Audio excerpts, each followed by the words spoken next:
Bonjour, Sandrine Sangermani, directrice adjointe de la région Île-de-France pour Veolia et je suis en charge de la gestion immobilière.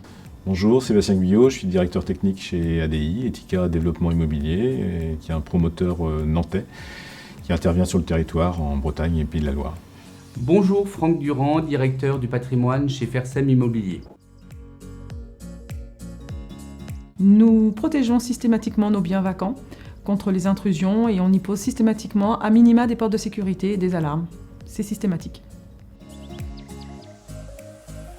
Tout d'abord, financièrement, pour nous, c'est plutôt un avantage puisque ça nous coûte un peu moins cher qu'une solution classique de sécurisation. Deuxièmement, on garde le côté flexible de la chose et à n'importe quel moment, on peut lancer l'opération et activer la démolition de la maison. Et enfin, sur le volet social et environnemental, c'est intéressant de redonner une utilité à cette maison qui, si elle était restée vacante, n'en aurait eu aucune pendant 1 an, 2 ans. Pas du tout, je ne connaissais pas du tout cette solution de sécurisation des logements. Je l'ai découverte lors de la présentation qui m'a été faite par VPS. Je l'ai adoptée.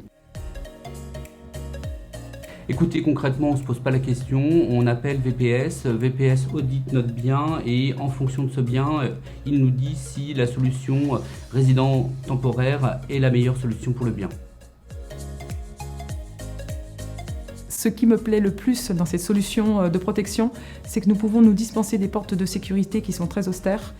Là, les appartements sont occupés par des résidents qui maintiennent le lien social à la fois dans la résidence et dans le quartier. Je pourrais me valoriser en me disant que j'ai choisi VPS, mais c'est eux qui sont venus me présenter cette solution auquel j'ai adhéré tout de suite. J'avais une crainte principale qui était le départ des résidents au moment où nous aurions besoin de récupérer ces logements. Et en fait, ma crainte n'était absolument pas justifiée puisque le cadre légal aujourd'hui permet ce type d'activité. Et le contrat de VPS est plutôt bien rédigé, et même très bien rédigé. Donc aujourd'hui, je n'ai plus de crainte. Premièrement, l'efficacité. Là, on est sûr qu'avec des lieux occupés, on n'aura pas de squat, d'intrusion et de dégradation du bien, ça c'est évident. Le deuxième point, bien évidemment, le coût. Il n'y a rien aujourd'hui, à ma connaissance, de moins cher que ce type de solution-là. Et puis, un autre point qui me semble important, c'est de la vie de quartier. Lorsqu'un bâtiment comme ça se vide, les commerçants peuvent s'inquiéter de voir un bâtiment comme ça inoccupé pendant un certain nombre de temps.